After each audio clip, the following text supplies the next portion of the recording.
divided, that the lies now wall. They say they're the truth. Welcome back to the Spin Cycle. Over the weekend, the U.S. military launched Operation Epic Fury, a U.S. and Israeli-led air and missile operation aimed squarely at Iran's missile forces, its warfighting infrastructure, and the regime that has spent decades chanting death to America while arming their proxies across the region. Since those first strikes, American and Israeli forces have launched a massive wave of precision attacks on Iran's air defenses, missile and drone sites, command and control nodes, naval assets, and key military airfields. U.S. officials say the operation has already destroyed large portions of Iran's ballistic missile launchers and severely degraded its ability to threaten American forces, allies, and shipping in the region. The stated mission from Washington is crystal clear: destroy Iran's offensive missile capability, cripple its ability to produce new missiles, break apart its security apparatus, and ensure that Iran never becomes a nuclear-armed state. Under President Trump's leadership, the administration is framing Epic Fury as a show of overwhelming American power and resolve meant to send a message, not just to Tehran, but to every adversary watching. Supporters on the right see this as overdue accountability for a rogue regime. They argue that diplomacy without leverage failed, that sanctions alone weren't enough, and that a hostile, theocratic government that launches missiles and funds terror has finally run into a president willing to hit back hard. We'll point to the scale of U.S. firepower and damage to Iran's military. The blow to the regime's leadership is proof that this is what peace through strength actually looks like. Now, critics on the right worry about mission creep, about sliding from a limited campaign into a long, open-ended war that drains American lives and resources. They're asking whether Congress has been properly involved, what the true endgame is, and how we defend American security without signing up for permanent occupation or nation building. Both of these sides make great cases. But is it too early to truly take a side? I brought in some friends to talk with me about this whole ordeal. Let's go to the panel. Say hello. I'm Ryan Thomas. I'm your average guy who tries not to pay attention until I have to. But I tend to be, I think, probably the most like center leaning of most of the panels that we're going to have. But we'll see. Democrat. Yeah, that's not real. All right, move on next. Ken. I refuse to identify my political affiliation, although it'll become pretty clear as we move forward. My name is Ken. I know Robert. I know Eric. That's why I'm here. Well, that and you're the token grandpa of the group. Damn. I am a grandpa. That is not true. That is not true. Come on, Eric. Wait a minute. Not a token. I have No. 2 grandchildren, so. Oh, all right. There you go. Fair enough. We old guys, we're going to sit here and talk about the olden days when we walked uphill in the snow and before we had cell phones and all that stuff. Yeah, I had to walk to school barefoot uphill in a snowstorm. All right. Yeah. I lived on a farm and we had one of those shelters where you had to walk in the blinding snow to the end of the driveway and wait in the shelter until the bus picked you up. True. I've seen those Old shelters. school. I always wondered what they were for. That's what they were for, survival. And now they're just for the homeless.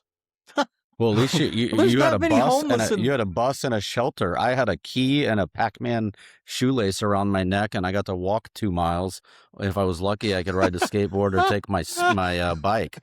So, hey, look, man, and it's 115 degrees when school starts here in Houston with the heat index. Oof. So, Oh, you know, Pac-Man shoelace. take your little shoes, take your little shelter and your school bus, and like. did I bag it. mention that we wrapped our boots in tasty bread bags to keep the water from coming in? Did I mention that? Oh, Jesus. Yeah, we These just are all- walk, we just walk through waterproof the boots. flood. We just walk through the floods in Houston, like mosquitoes, floods. We just walk right through it. Open up the backpack. You have a I'm chest just- high waiters. I'm All taking- right, you know, to go to I'm school. taking man, notes. hey, I'm just glad that all you youngsters decided to give tax dollars away so we could get some infrastructure and stop flooding the streets. Oh wait, That's what I'm talking It got about. worse. It got worse. So Decided. tonight we're gonna did. talk about It's nursing funny. home economics. This is gonna be really good. Yes. What is that? I thought we were talking about gender studies. I will say, as All right, I gotta change the the plan for the show. offspring of a retired home economics teacher, I will say the downfall of our education system is tragic. Right, home economics, Amen. I can say, was a godsend to Yeah. our students. And when my mom retired, she taught retired with 47 years in Texas Holy teacher shit. retirement. 47 years, and the last 5 of those years, easily, she held on for the sole purpose that she knew when she retired they would cancel her program. Like that, Wow. and they did, sure enough. And she taught 1 semester of sewing and 1 semester of child development, and it changed people's lives. I mean, without a doubt, changed people's lives. And so, when you think of education today versus the education that Ken and I had, it's terrible, right? Like I feel terrible for you guys, right? You were robbed of actual functional skills in our public education system So that true. will help you survive in real life, right? Absolutely. And it's unfortunate, right? Like the trades, and they had auto shop and wood shop, and like all of it gone, and it started young. Junior high school, I was in wood shop, right? And I'm terrible. I'm not handy at all, but I had the opportunity. Yeah. All right, everybody in the school had the opportunity, and it's all gone, man. It's gone. I So, bought anyway, I bought a I'll new stop plunge there. I know cut that's not why router we're here. bit just today. See, Hey, and now you can learn on YouTube, right? So that's great. Well, I say right? that's Or Rumble unfortunately or that's the whatever. state though. Is Yeah. like I never had home ec, but now I learn how to cook on TikTok videos. Yeah.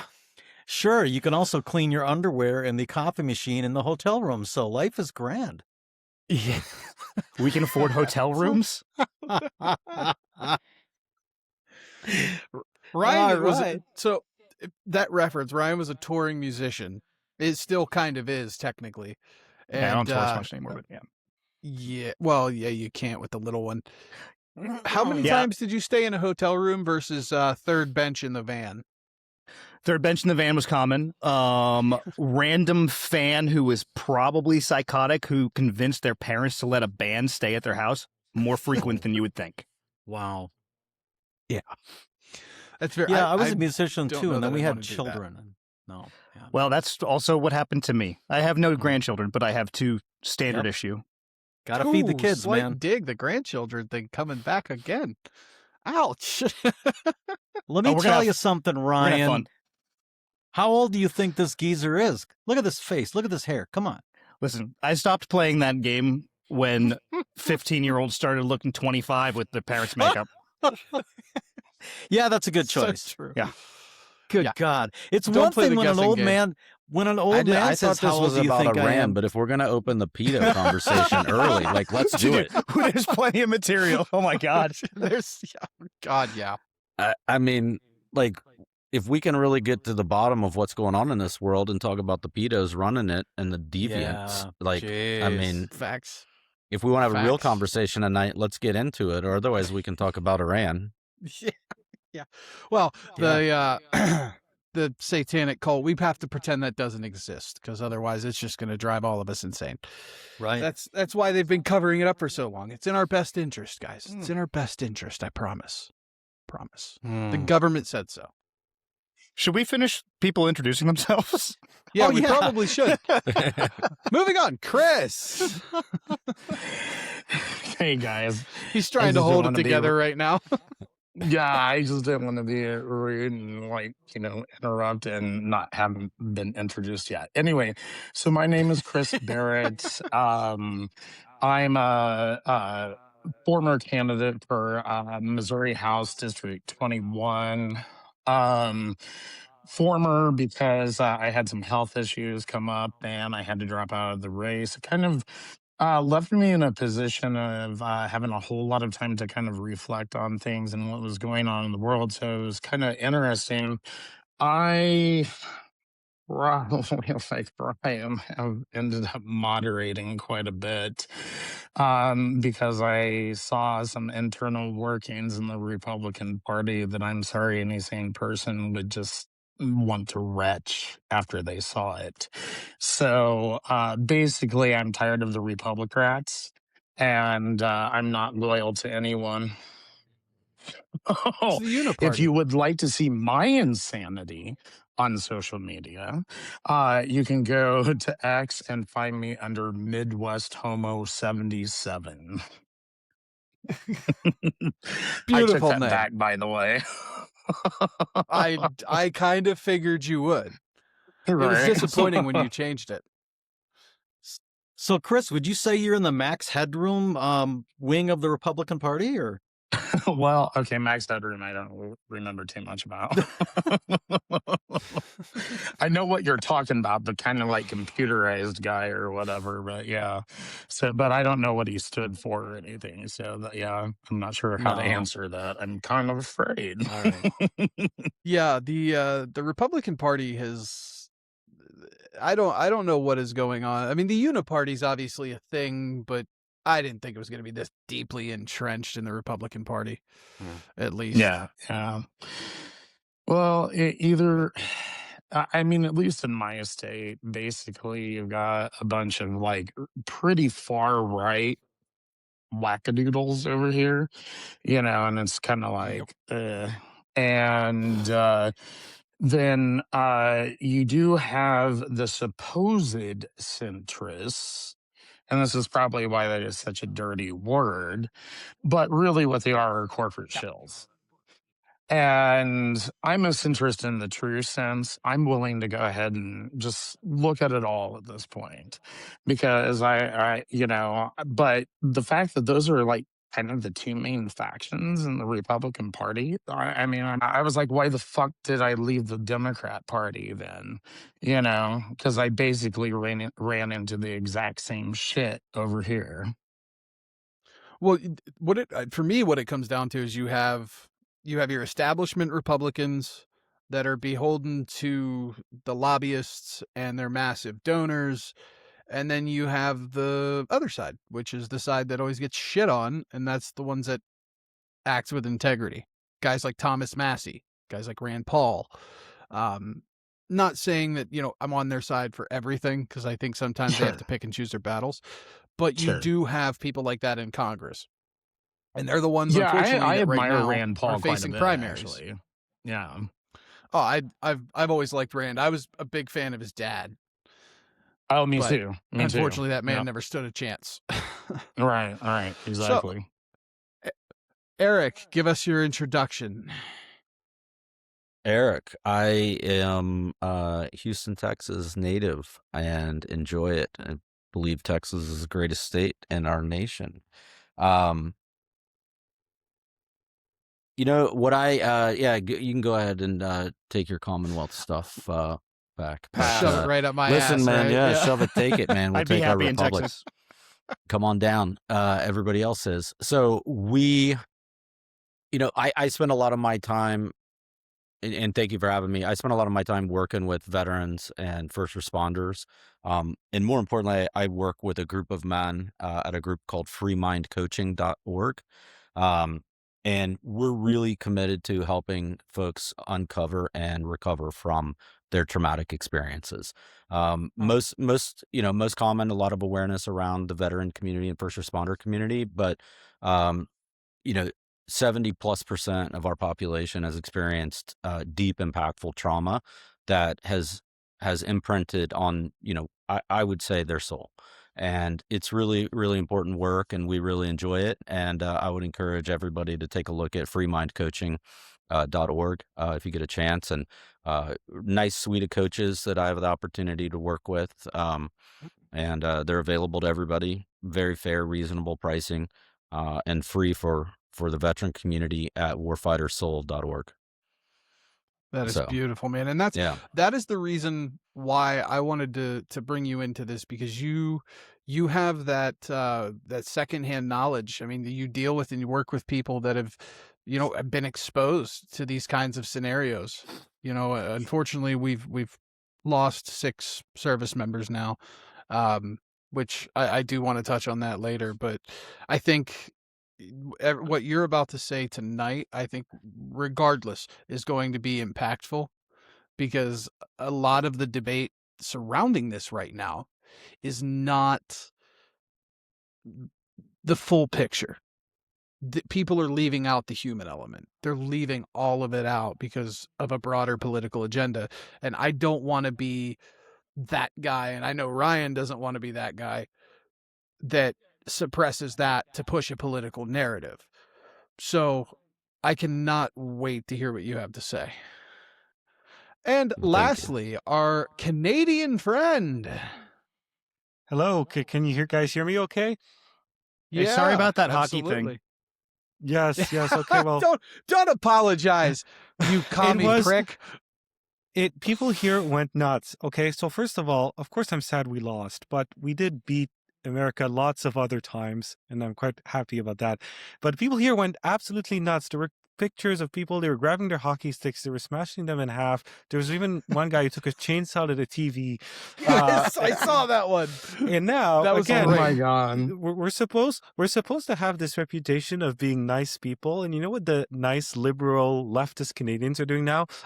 Some of the people in the Team America are, because the NHL is like, they're all franchises, they all trade each other, right? So some of the Canadian players are on American NHL team and vice versa. So some of the players on Team USA play in the NHL up in Canada, and they're just receiving like absolute barrage of hate right now, and So being called lots of names. It's really, really horrible, all because of one hockey game, which, by the way, we beat the US in 2010 and 2014, and Canadians just seem to forget that. So that's that. It's just almost dystopian, to be quite honest. It's so yeah, so my name's funny Ali. It's I'm based so up here in Canada. Yeah, go ahead, Chris. I was what going did to you say, wanna it's so funny to me because I used to live in St. Louis, so we had an NHL team there, the St. Yeah. Louis Blues. And Yes. I'm sure that this is huge news there, but in Kansas City, where I live, not one person ever mentioned it. They didn't care. Yes. So anyways, yeah, I'm based up in Canada. I run a conservative media company up here. I'm one of the only people in media in Canada that's not government funded, because the government in Canada funds most of the media, and then the media kind of basically parrots back what the government says, because they know that, if they don't support the Liberal government, their funding may be cut. So, Go it's part of figure. why I'm We in were business. doing the same thing. And yeah, so looking forward to the chat tonight. Hey, It should be Hey, Canada, interesting. you gave us Rush and Triumph, and for that I thank you. Honestly, That- true. You also gave me Crosby, so like, big thanks for that. Yes, we get, so it's funny enough is Canada hasn't won, like the Canadian NHL teams used to, all back in the day, used to always win the Stanley Cup. The Montreal, like where I was born, is the team that's won the most amount of Stanley Cups, and I don't even know when was the last time a Canadian team won a Stanley Cup. It's not happened in let me just look it up, because it hasn't happened in so long. Just because America has gotten so much wealthier while Canada's gotten poorer, so it has more money to get the better players. I think you also gave us Nickelback, so like, mixed bag. Mixed bag indeed. When you Okay. add back You know what, bacon, can it we just stop- throws everything over Can the we top. stop pretending like Nickelback didn't release banger? No, after Nickelback's fucking banger? awesome, dude. Thank you for Nickelback. We're just Probably a better It's one is okay. Alanis There's Morissette. always. Talk to me sometime No, about no, Justin no, Bieber. Justin Bieber, no, too. meaning if you want to And get a Drake. dig into the Canadian, tell them they gave us Alanis Morissette. Hey, Chris, are you on your Wi-Fi at home, or are you on cellular data? I have to be on cellular data right now. Yeah. Oh, okay. That's why the quality is you're cutting in and out a little bit. That Yeah, was my max headroom when you reference. do- I feel like you guys are sleeping on Shania Twain from Canada. Mm. Is she Canadian? Oh, Yes? yeah. Yes, Yes, she She's is. very Oh Canadian. shit! I did not know No, that. she's Okay. she's talented and she's So, hot for a woman. For a lot of so. people, for a lot of industries, particularly the arts, you make it big as a Canadian artist if Americans know who you are. That's basically like the bench of success. Yep. And most of them, once they make it, they move to America. Celine Dion moved to America. I believe Justin Bieber lives in America. So when you know one of our artists, 3 it's Days because Grace. they've made it beyond just Canadian Airwaves. Because in Canada, we have like Canadian radio is forced to play like a certain percentage of Canadian artists. So you have those artists, and then you have the ones that actually get played everywhere else because they've made it. So. And then they have to pay that exit tax to move to the States. I don't which is believe wild. we have. I don't believe we Oh. have an exit. Yeah. Tax. Yeah, there is a pretty hefty one. But there's here in Canada, our top where I live, the top income tax rate is 53%. So, Jesus Christ. and that goes to fund $1 billion a year in deluxe health benefits to asylum seekers. It goes to fund, gender reassignment surgeries. It goes to fund, all sorts of stuff. Academics, a bunch of different academic programs to study microaggressions. So, our tax dollars go to, and of course, overseas, we're a big foreign aid spender like you guys. So we fund things like programs. there was a they had found there was a program the Canadian government was funding signs in Africa to tell people not to poop on beaches in Africa with our tax dollars. So that's what the 53% tax rate that's driving all the entrepreneurs out of wait a Canada. minute. That's what that's funding. It's the Indians. I They're like, what I do you like- mean we can't poop on the street? What do you mean? I No, I answer like phones all beaches. day in this tiny That's a little pro- call center all day That's a- long, and you tell me that's I a can pro- shit in street. That's a program I can get behind. If you've ever stepped on poop when you're on a beach, I mean, it's a different feel. So I could get behind that one. The squish between your Dude, toes. I'm gonna Especially be honest, somebody else's that is poop, why man. I walk every beach in flip-flops. Me too. I won't do it barefoot. Just people are too fucking gross nowadays. Ken, I'm going to Too invite fucking you to the gross. Texas beaches where you can just step in tar. See, I've been to Galveston, and the problem with Yes. Galveston is the water is like just mud. It's like I go to the beach in Galveston, I'm like, but, and it's just Well, you can just thank the mighty Mississippi for that and all the silt that it gets blown through the Gulf Stream Yeah. to the, Yep. But just think of all the microbiology that's occurring and lovely wildlife. All the It gets to flourish. microbiology, not microaggressions. Exactly. Think of all those tax dollars that could be studied there. Well, let's not Hmm. forget, back in the day, how much money they spent to find out. I think it was something to the tune of like $10 million to find out if shrimp were more sexually promiscuous on cocaine. Well, I mean, In my I can experience, see how that most translates creatures totally are more to sexually humans. promiscuous on cocaine. That study might come in handy right now off of certain coasts, particularly between Venezuela and Cuba I have right so now. many questions. We're about to First of see all, a population boom in the shrimp. I didn't know are that we shrimp gonna had lace the nostrils. oceans with cocaine? Is that what we're Yeah. doing here? Now, that's. I feel like That's when that's things go what do boom, you mean? cocaine We have spreads. never dropped drugs in your And water. It's never happened. Where It's did like- they even get the cocaine? Like, is this money just funding drug lords? Like, is that what we're doing? How did they get the cocaine to Well, then you see, pass there's it this How on did thing they to call- called you know what, letters of that's- mark. There's this lovely other. We're going to talk about it here soon. I'm assuming it may be next week, because the cartels are getting hit hard in Ecuador by U.S. military forces right now. So yeah. So there we can go into that whole thing of the government funding the cartels and the CIA ops and all of that. That'll make for an interesting show. But moving back to the Iran subject, which is why we're here. 30 minutes in. But yeah, 30 minutes in, we get to That's it. not Don't bad, worry. actually. Yeah, it's really not that bad. It'll probably end up being around the the discussion will start at the 5-minute mark, and then moving into where we're going next. The beauty of post editing, oh, it's so much easier when it's not live. Cool. We can go off on tangents, and then I can just be like, that never happened. No, you just grab those and you use them to farm content later. Yeah, exactly.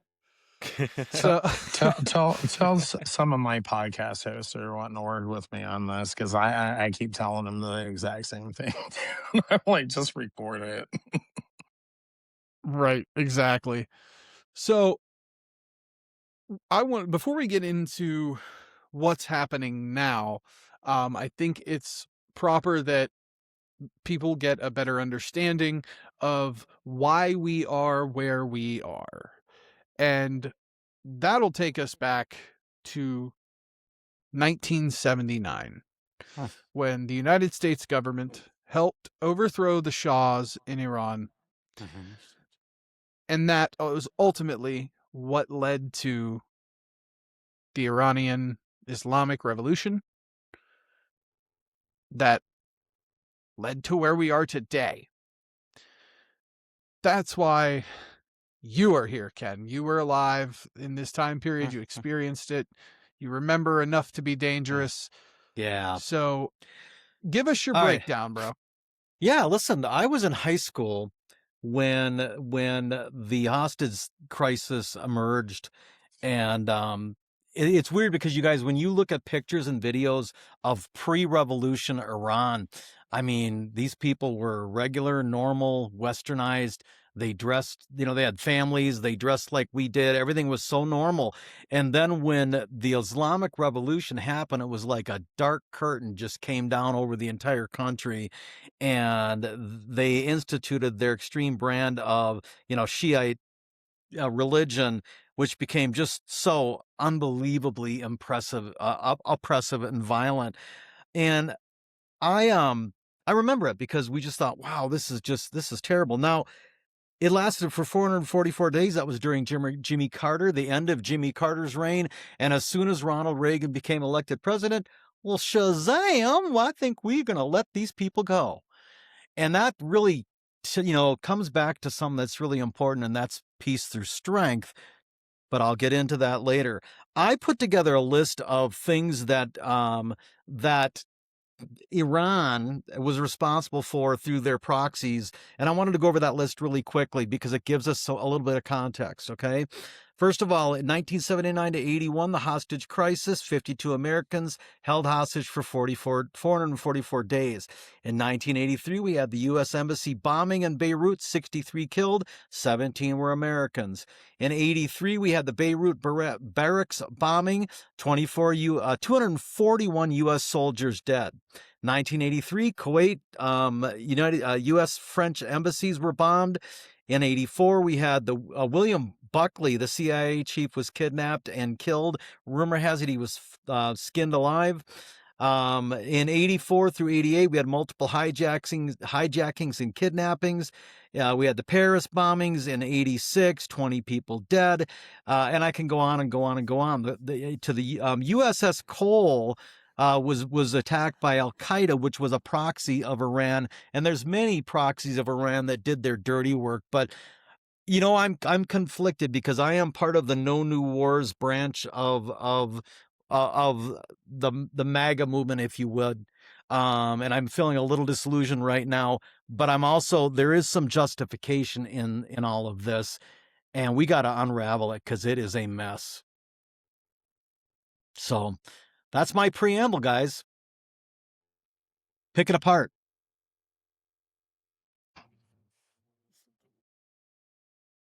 Oh, okay.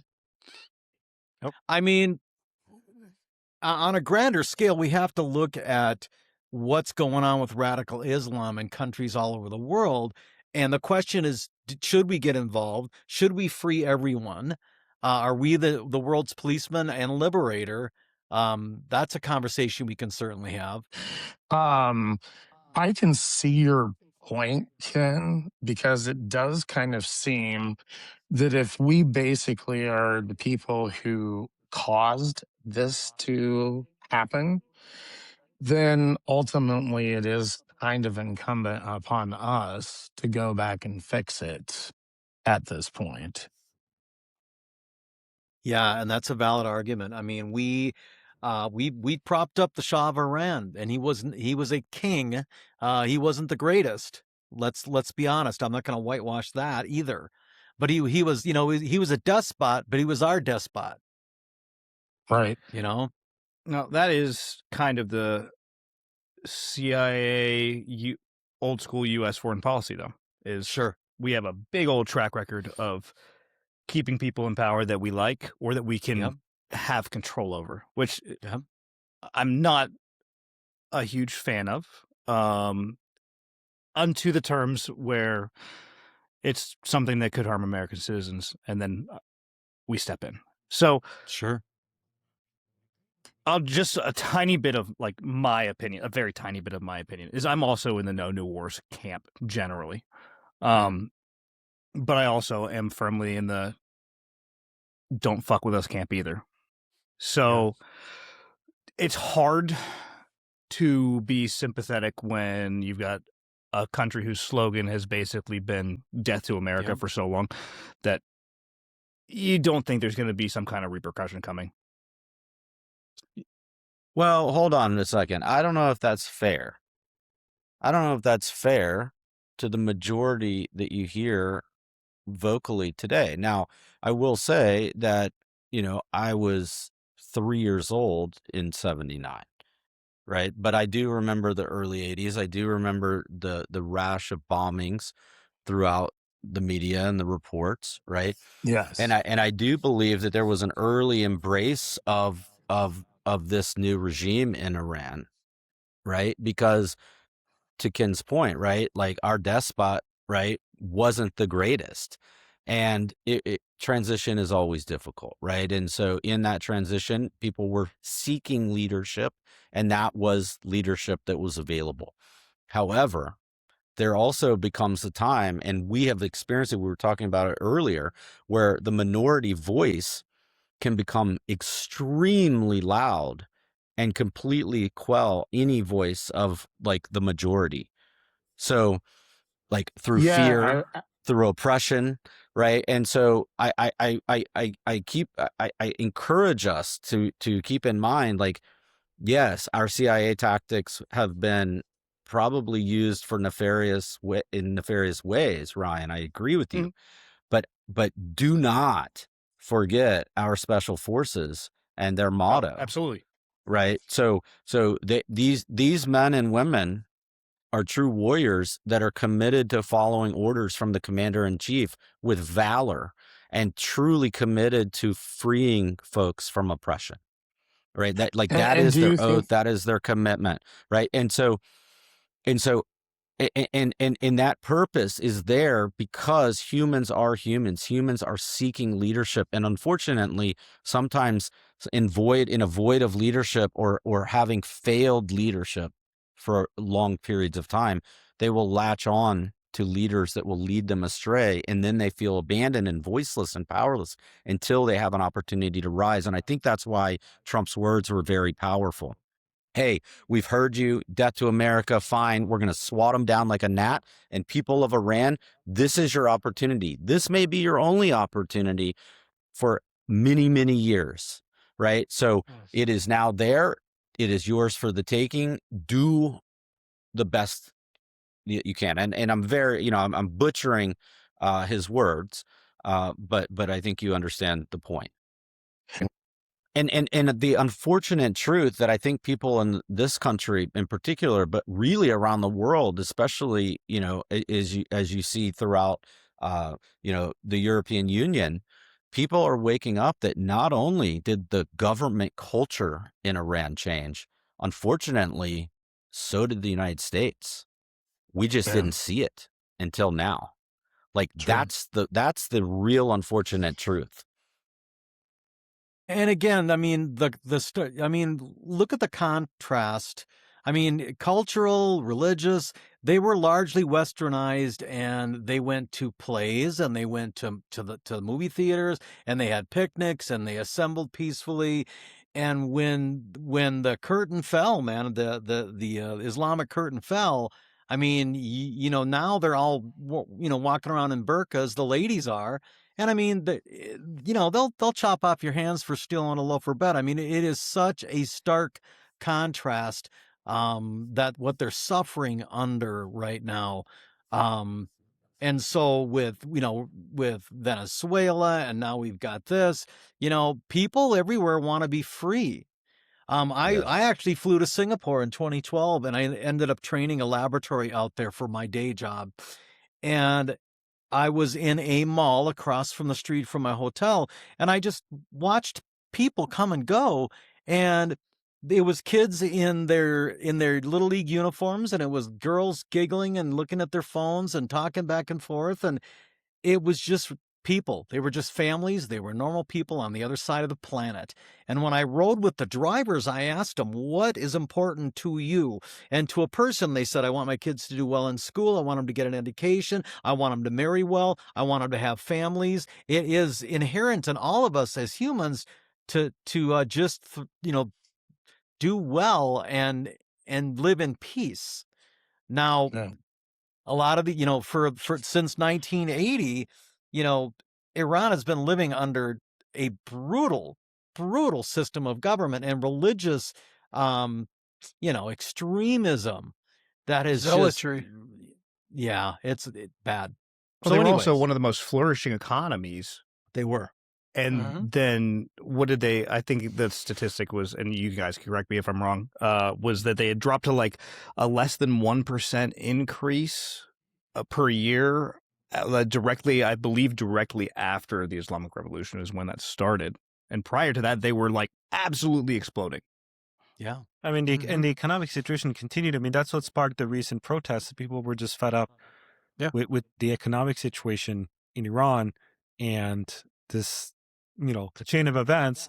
The government started massacring its own people, and Trump had warned that if he did that, he would get involved, and he has to honor his word, because what happens if you're president of the United States and you tell a country, if you do this, I will, uh, fight back, and then you don't do anything, then you kind of look weak and you kind of look like a coward. So Trump had to follow up on his words. And I just want to say, I think, Ken, I can relate to a lot of what you said. I don't like, forever wars. As part of my college degree, I did a lot of research into American interventions, particularly in Libya and Iraq and Afghanistan. If you look at the Iraq War, you had a group that was basically planning the Iraq War before 9/11, and in one of their papers, they talked about the need of a Pearl Harbor-like event as to be able to galvanize public support for their democracy building project. So, something like that, it was clearly, there was an alternative agenda involved of some sort of democracy building, and of course, profits for the people who make the weapons that are then used for that project. When it comes to Iran, I think, we've already kind of discussed, like, this is a regime that has killed, if you look at it from an American perspective, they has killed, around 1,000 Americans. They've taken American hostages. They target American bases. They terrorize the Middle East. They want to wipe out. They want to wipe both Israel and America off the map, the little and the big Satan. If Iran gets a nuclear weapon, it's dangerous for a very different reason than other countries. Russia wants nuclear weapons. Even North Korea wants nuclear weapons. Israel has nuclear weapons. America has nuclear weapons as a deterrent. The idea there is, if you mess with us, there's a mutual destruction. The Iranians are radical Islamists who want destruction because they want to Right. destroy America at all costs. And, we've seen what jihad is they're okay with dying in the name of doing this, because that's their ideology. So it's really dangerous if a country like that gets nuclear weapons, because they are not going to use it as a deterrent. They're going to use it as an offensive tactic. They'll probably start with destroying Israel, the Holy Land, and then they'll try to do it to America, and that would just be disastrous. So and then outward, I mean, because look, the phrase "globalize the Intifada" means something. They it want does. to It turn means the what entire you see at Bondi Beach, where you had bingo. Jews gunned down. That's globalized the Intifada. In Canada, we have Jewish schools that are being shot up. That's globalized the Intifada, right? And ultimately, so will be a nuclear Iran using nuclear weapons. That will be another form of globalized the Intifada. This is very, very different from past nuclear Yeah. conflicts. This is a regime that actually wants to use nuclear weapons as an offensive and not a defensive tool. So here's Absolutely. here's a Just chilling insert sorry. about that. Shiite Muslims believe that they're going to usher in the return of the 12th Imam, and he will restore justice. So believe it or not, they believe that if they can destroy Israel by launching nuclear weapons and causing chaos, it'll force their Imam to return and restore peace and justice. I just wanted to say, and actually this kind of piggybacks a little bit on what you're saying, Ken, too. Full disclosure, I'm a Jew, and I was absolutely against this intervention in Iran. But what it did do, unlike the people who just keep going on and on and on and on about how it's like this war for Israel and blah, blah, blah, and all that type of stuff, I just sat back and I thought about it and I did some research. I looked at some of this the same type of stuff that you were talking about, Ken. And it kind of changed my mind a little bit because here's the thing. It's like I am American first. The Jewish thing is just my religion. That is all it is. And so I'm Right. an American first. I just I basically had to reassess the situation, and now I kind of can see that maybe the US's intentions there are not completely altruistic, because God knows I don't believe that they are. But I can see a justification for what has gone on. And I can also see that there might be something positive to come out of this, regardless of what the intentions of the US government is. Because, like I said, again, the US government doesn't do anything for altruistic reasons. It's always in the interest of the United States. Always. So I want to bring the discussion back a little bit because Ali, you brought up forever wars, the never-ending wars. I think it's important to acknowledge that the reason that these forever wars have been happening is in large part due to Iran and their proxies. So the growth of the IRGC and the greater Islamic State via groups like Hezbollah, the Houthis, you go down into Nigeria, they're funding Boko Haram. They have managed to spread their power across the Middle East.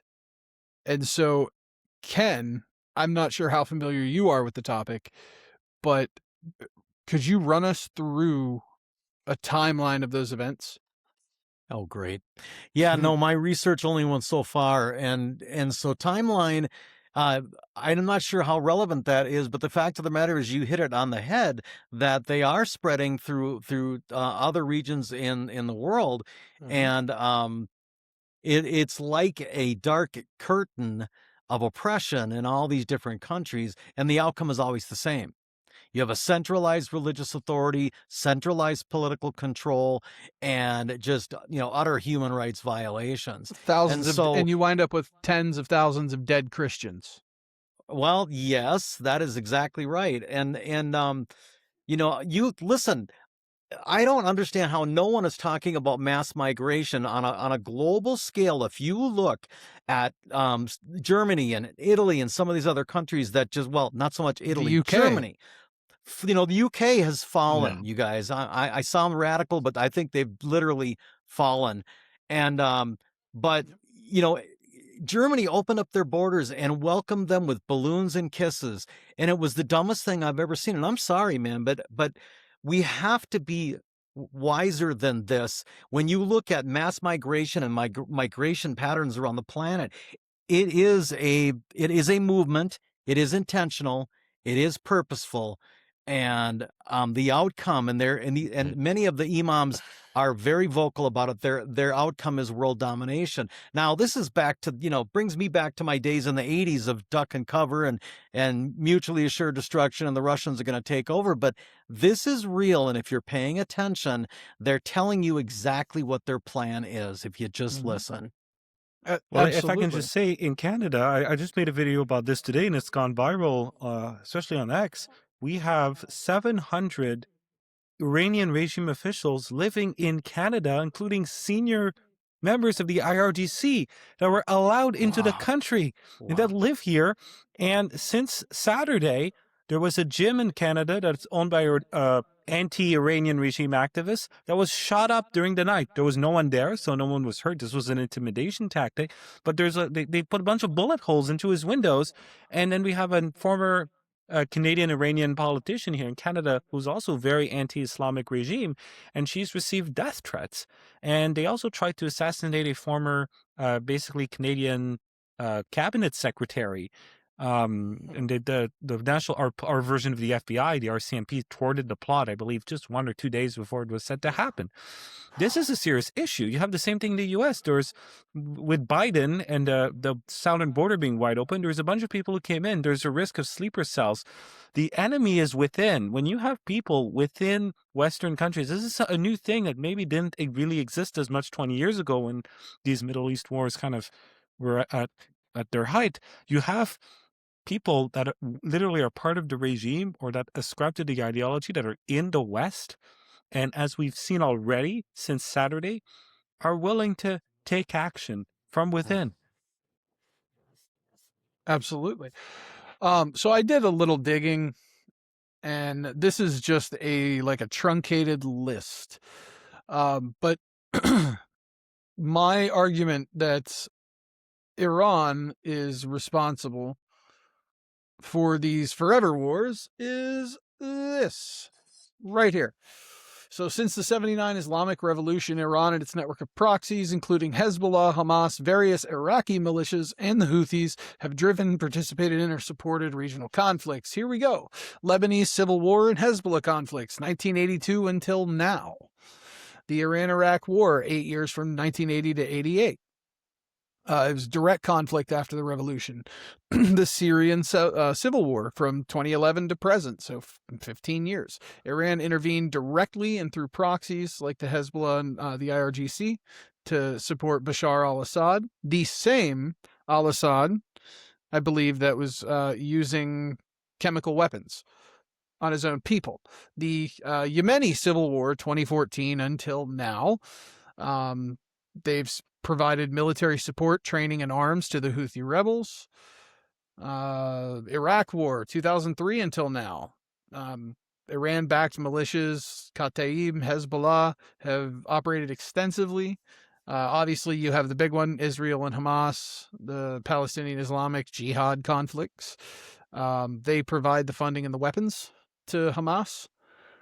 Regional proxy wars against Saudi Arabia, so Houthi missile and drone strikes, the conflicts in Iraq and Syria against U.S. forces, ongoing attacks. These are Israel and Iran direct strikes, so in 2024.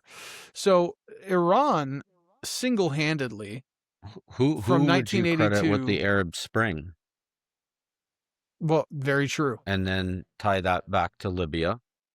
So how far do you want to continue down the rabbit hole? And then Right. continue with the pallets of money that our lovely Obama administration delivered to the Well, this regime actually, that was funding all of this activity. So how far back that funding tree do you want to go?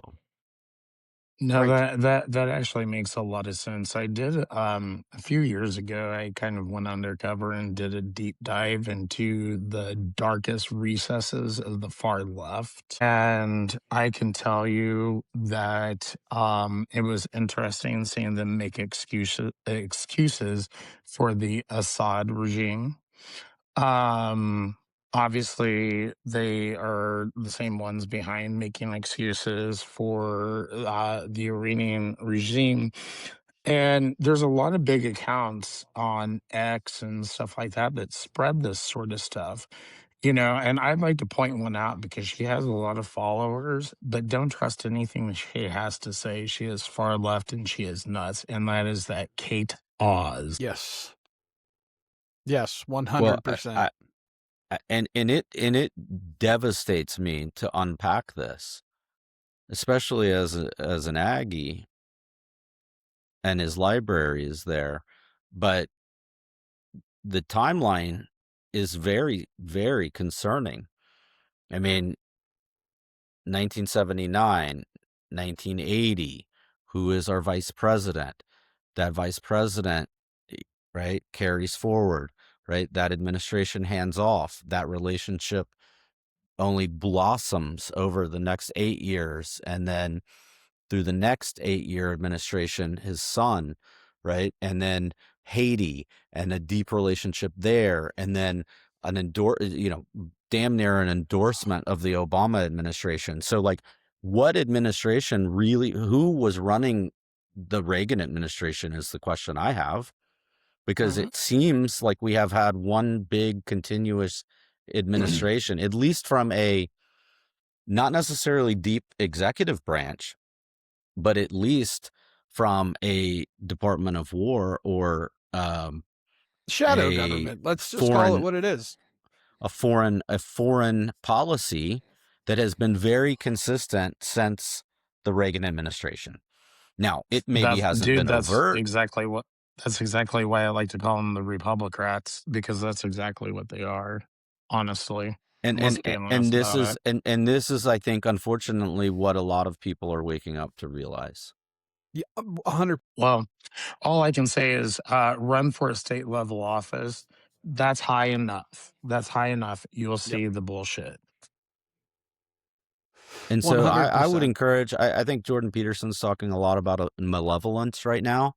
And so, as we talk about, our population and the pain that people are experiencing, the blatant malevolence that we are experiencing and actually discovering is going to be what's imprinting, right? And that's my concern for our people going forward. And I'm talking about people of the world, Yeah. right? Like Yeah. the deep-seated malevolence that exists in this world is unbelievable. Well, and so coming back to today, Iran has been growing power exponentially up until the Trump first term, where he had him with sanctions. They stopped getting the buckets of money that they were being given under the Obama administration. And they continued to grow in power to the point where, well, we had to strike potential nuclear sites. And now this current conflict, Operation Epic Fury, is ongoing. And Marco Rubio, our Secretary of State, is becoming more and more impressive to me by the day. And he had made a statement, I believe, on the 2nd, so yesterday.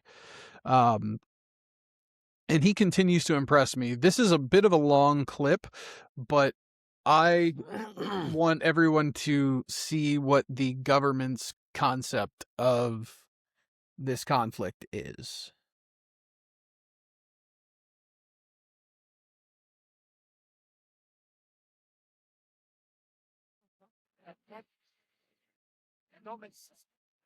All right, there we go. All right, cool. Can do any field where they can hide behind. Meaning, there would come a point where they have so many conventional missiles, so many drones, and it can inflict so much damage that no one can do anything about their nuclear program. That is what they were trying to do, is put themselves in a place of immunity where the damage they could inflict on the region would be so high that no one can do anything about their nuclear program or their nuclear ambitions. They are producing, by some estimates, over 100 of these missiles a month. Compare that to the 6 or 7 interceptors that can be built a month. They can build 100 of these a month, not to mention the thousands of one-way attack drones that they also have. They've been doing this for a very long time, and by the way, they've been doing it under sanction. You see the attacks they're conducting right now? They're attacking airports, they're attacking hotels, They're hitting not just military bases, they're attacking our embassies directly. They're attacking facilities that have nothing to do with war or with military. And that's a weakened Iran. That's in Iran despite years of sanction. Imagine a year from now or a year and a half from now, the capabilities they would have to inflict damage on us. It's an unacceptable risk, especially in the hands of a regime that's run by radical clerics. The Ayatollah was a radical cleric. That entire regime is led by radical clerics who don't make geopolitical decisions. They make decisions on the basis of theology, their view of theology, which is an apocalyptic one. That has to be taken very seriously as well. So that was the purpose for what this operation is all about. That's what it's focused on. As the president said earlier today, it is on or ahead of schedule. I will defer to the Department of War to discuss the progress being made at a tactical level, but it was the right decision and an important decision for the safety and security of the world. How many times did you apply for? Does Congress have to weigh in? Is the president declaring war, and does Congress No. have to weigh in? And What- was there an imminent threat? Did you tell lawmakers that there was an imminent There threat? absolutely was an imminent threat, and the imminent threat was that we knew that if Iran was attacked, and we believed they would be attacked, that they would immediately come after us. And we were not going to sit there and absorb a blow before we responded, because the Department of War assessed that if we did that, if we waited for them to hit us first after they were attacked, and by someone else, Israel attacked them, they hit us first, and we waited for them to hit us, we would suffer more casualties and more deaths. We went proactively in a defensive way to prevent them from inflicting higher damage. Had we not done so, there would have been hearings on Capitol Hill about how we knew that this was going to happen, and we didn't act preemptively to prevent more casualties and more loss of life.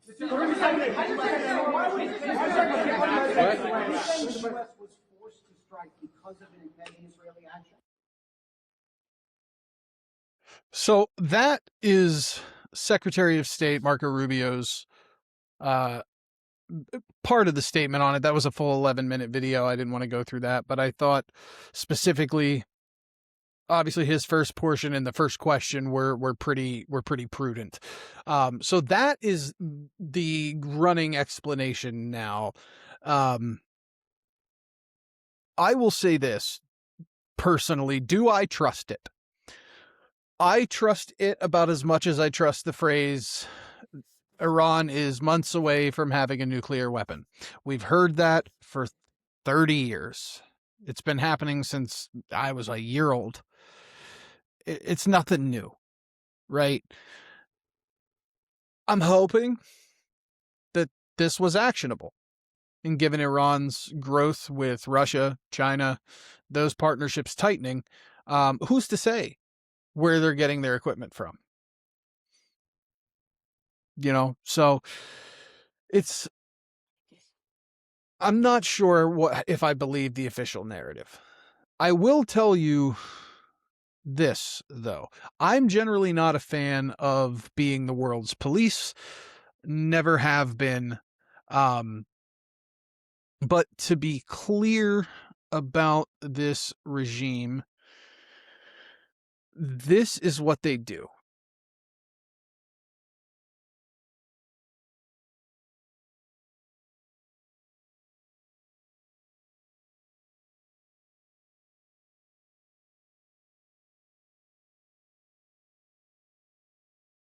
So, extremely disturbing scenes unfolding in Tehran.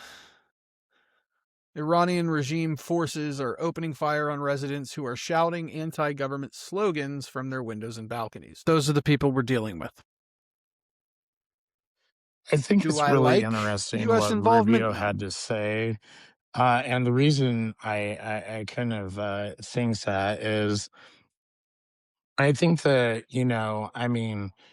I have kind of come around to the idea that this is probably something the United States does need to be in. Again, guys, I'm also against the forever wars and everything. Part of the reason I voted for Trump was because I thought that there would be fewer.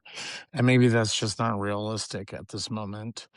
But the thing is it sounds like this is something that could easily be twisted by the left. I haven't seen the social media on this stuff today because I kind of stayed off of it. But this sounds like something the left is going to take and be like, oh, look, Israel forced the US's hand, which maybe that's a little bit true, you know. But, you know, at the same time, them being an ally, they at least let us know that this is exactly what they're going to do, and we're going to do it with or without you. And the United States realized, okay, well, if you're going to do this, then we're going to be sitting ducks. So we need to take care of ourselves too. You know, I mean, however you want to frame it, I mean, that does make sense as long as that's true, as you said, Robert. As long as that's true, I don't know. So ultimately, with where we're at, I want to kind of go around the panel first and foremost, find out where everybody stands, and then open the floor for debate. So, Ken, we're going to start with you. Where do I stand? Where do you stand on this? Do you think it is America first? Do you think it is in our best interest to be getting involved in this conflict? Wow. From a pragmatic standpoint, I hear Rubio's argument, and part of it I definitely agree with. There's the part that we don't know. We don't know what we don't know. So we can listen to the official narrative. Again, for me, it's an issue on a global scale of the movement, the cultural movement, and the geographical movement of large groups of people going into westernized countries, setting up shop, running elections, getting elected, gaining power, gaining a foothold. That sounds like paranoid, crazy talk. But I think on a larger scale, we have to wake up to the realities of what's going on. And if left unchecked in the next 10 to 20 years, we could be looking at a totally different world order. So long answer to a short question. I think a short term, it is pragmatic. I mean, I looked at the nuclear thing. We bombed the nuclear facilities. They said, yay, we did it. It's complete. And then they're saying, well, no, we had to go back and finish it. I have misgivings. Again, I voted for Trump partially because of the whole no new wars thing. So I'm a little, excuse me, I'm a little disillusioned about that. And I'm hoping for the best. I support our troops, and I want them to be safe, and I want them to all come home.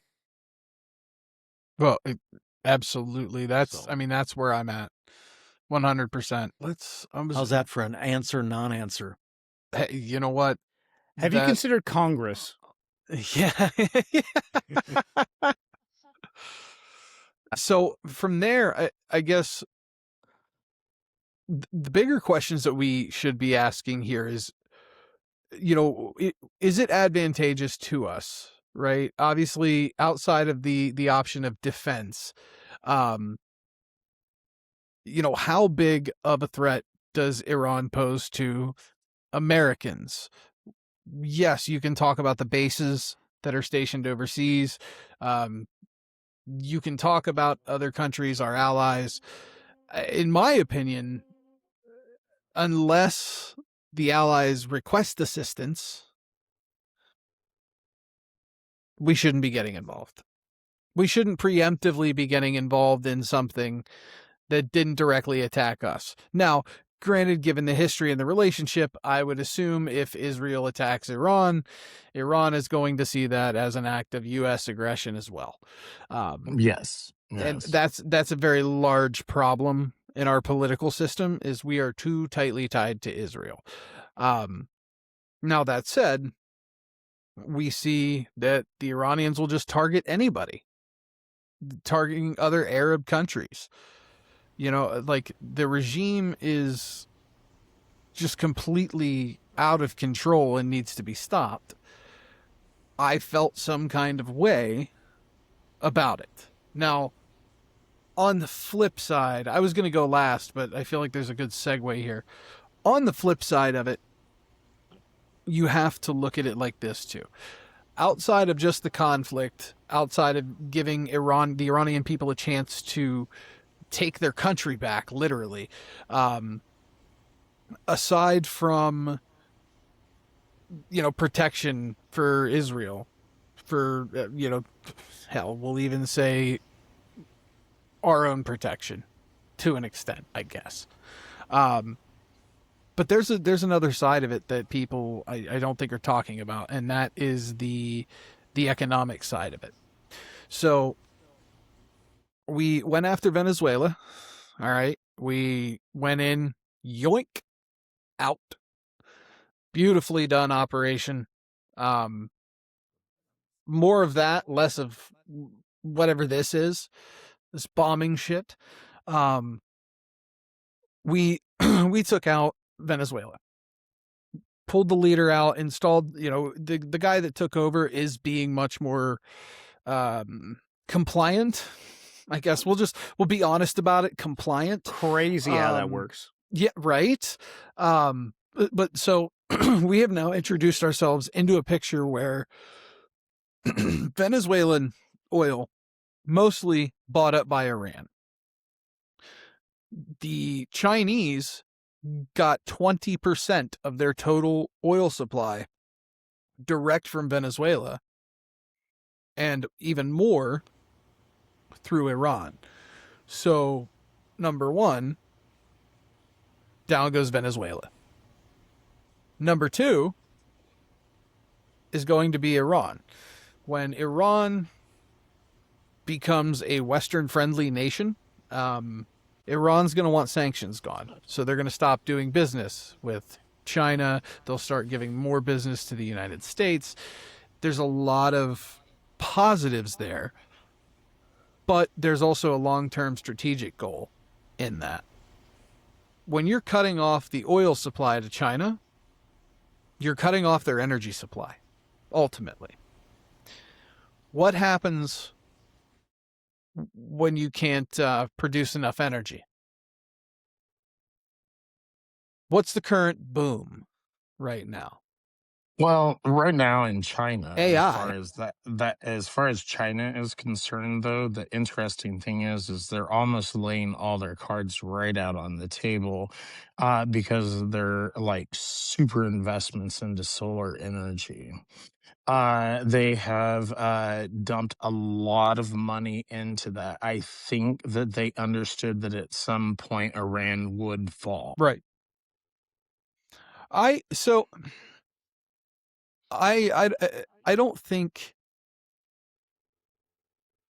China's made a lot of investments in solar and alternative methods of power, but what is the number one thing that is going to be consuming power in every developed country right now? Oh, well, AI, of course. AI Yeah. data centers.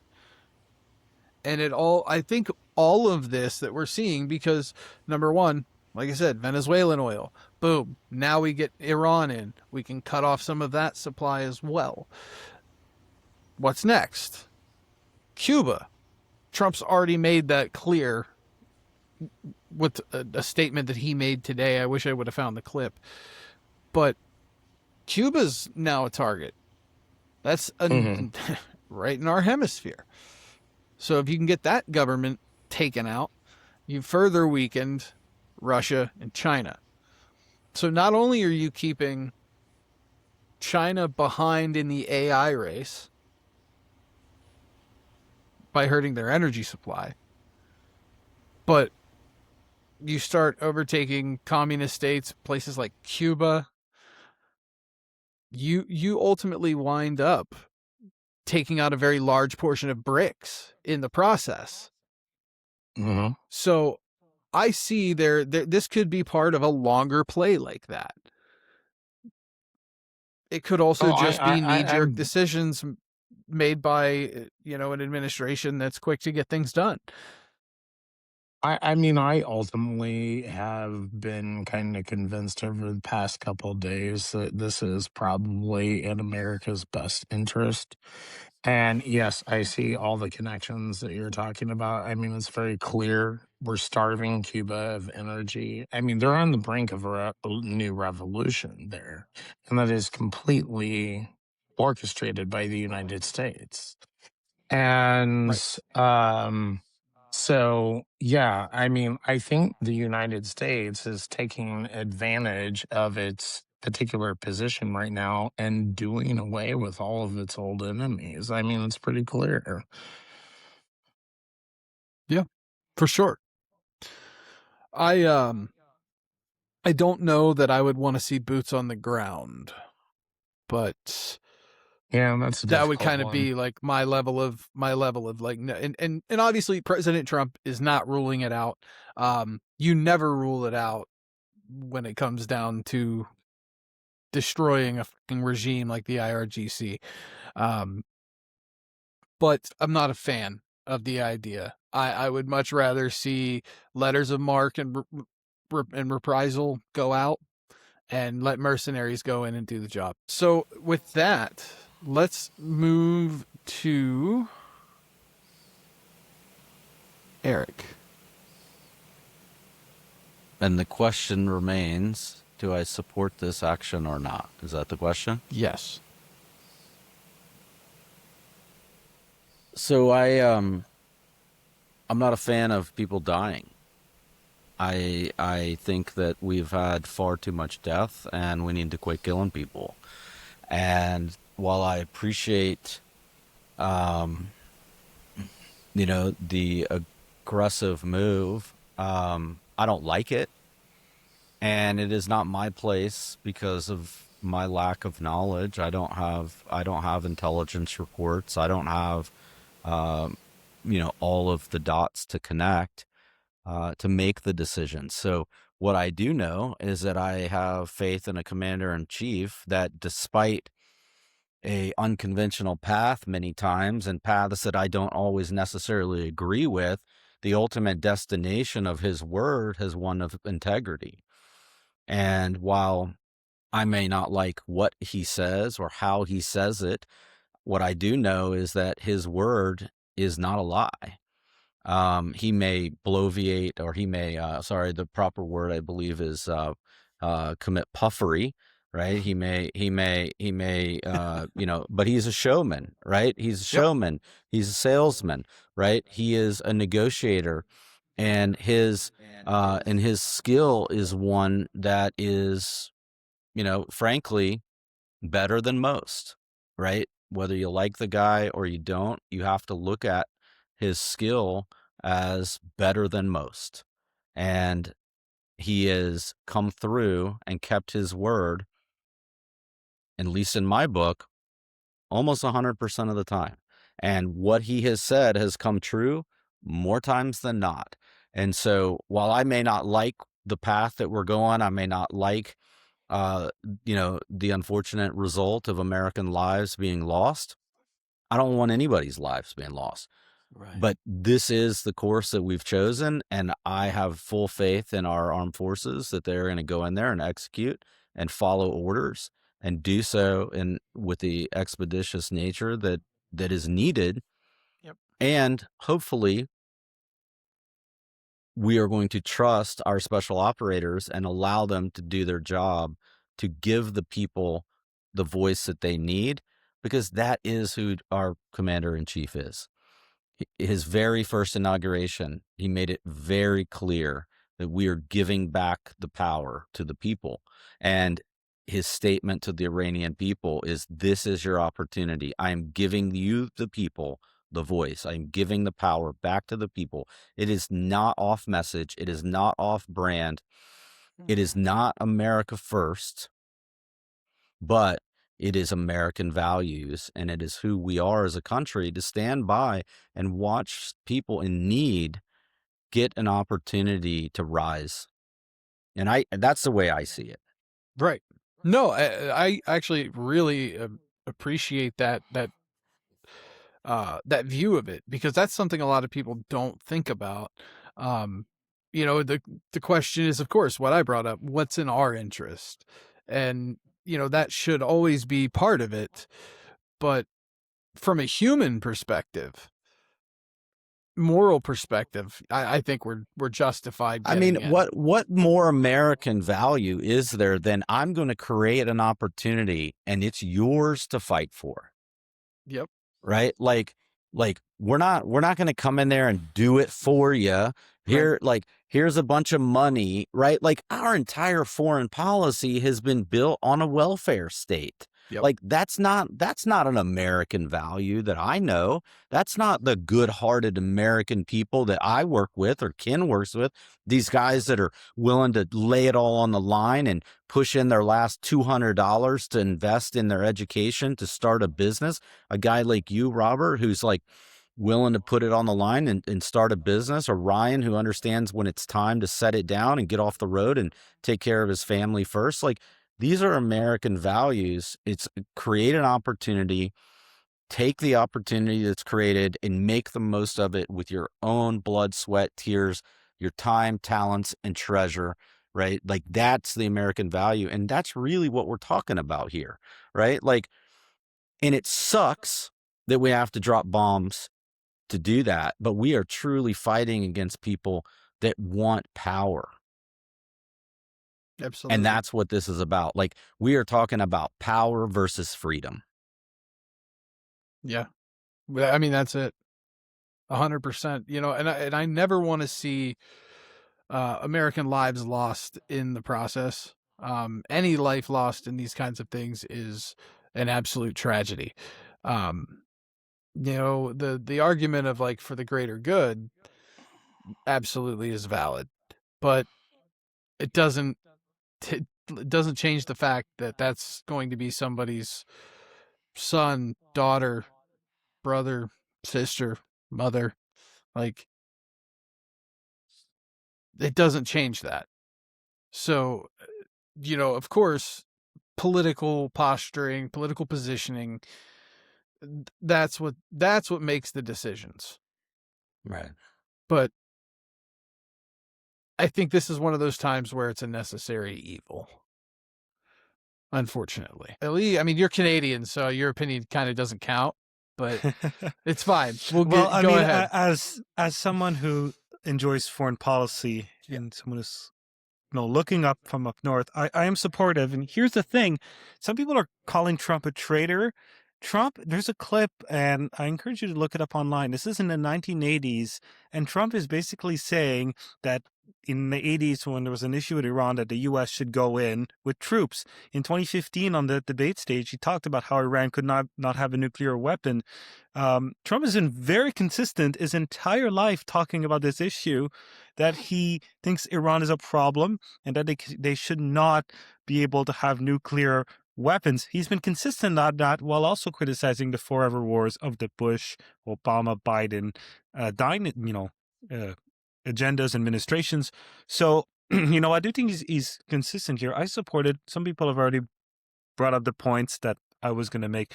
This is an evil, evil regime. This regime is an existential threat to Western civilization. They've funded these horrible proxies that have killed Jewish people, that are killing Christians, that are oppressing women. What's so interesting with this conflict compared to other conflicts is the Iranian people are saying, thank you for helping us. I mean, their country is being bombed, but they're thankful because they know that it is a necessary evil. The place where I get my hair cut, a bunch of the hairdressers are Persian. Canada has the third largest Persian diaspora in the world. And over the last few months, when I've gone in to get my hair cut and they're chit-chatting amongst themselves and between customers, they always talk about how evil the regime is and how grateful they are for Donald Trump. Again, Persian immigrants in Canada are saying that they love Donald Trump. There's, I think on the U.S., there's not a lot to lose in the sense that it's not like you're attacking a country, whereas the entire population is hostile to the United States.